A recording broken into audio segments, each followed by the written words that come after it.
Bien souvent mis de côté par les analystes, l'étude des volumes est pourtant bien plus pertinente que bon nombre des indicateurs les plus utilisés. Car en effet, il faut garder à l'esprit que ce sont bien les volumes d'échange qui définissent l'évolution des cours à travers les lois de l'offre et de la demande. Les volumes représentent en fait le nombre de titres échangés sur une période donnée. Un jour, une semaine, un mois. Les volumes sont représentés par des lignes verticales dont la hauteur est proportionnelle à la quantité de titres échangés chaque jour. Pour donner du sens à leur étude, il est important de connaître et de comprendre le contexte technique et fondamental dans lequel évolue le titre.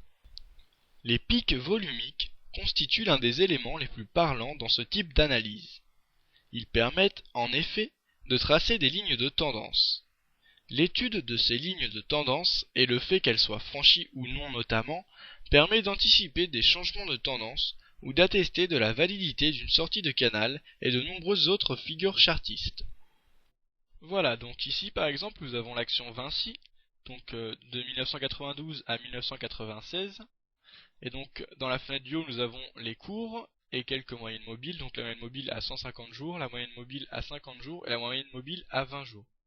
Dans la fenêtre du bas, donc ici nous avons les volumes qui sont représentés donc par les pics comme nous l'avons vu, et par des barres verticales proportionnelles au volume quotidien.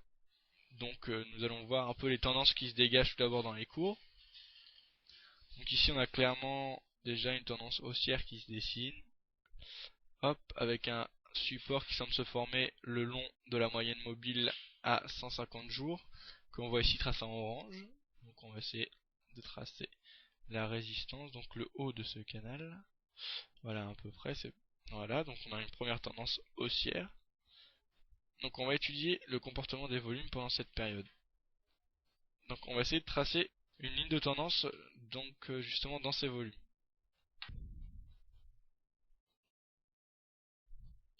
Voilà, donc ici on a une première ligne ou droite de tendance qui se dessine assez clairement. Et ici on voit qu'elle est coupée, donc il se passe clairement quelque chose. Et là on a un pic vraiment monumental, il est très important, on le voit ici en vert.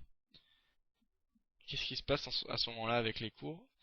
Et bien là on peut s'attendre à un changement de tendance total, et c'est exactement ce qui va se passer. Donc cette journée il devait y avoir un événement particulier. Et comment évoluent les cours après? Eh bien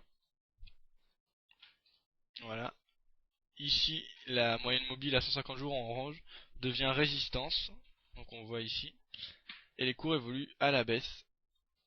Voilà, donc ici on voit clairement comment un pic de volume peut annoncer un changement de tendance. Voilà.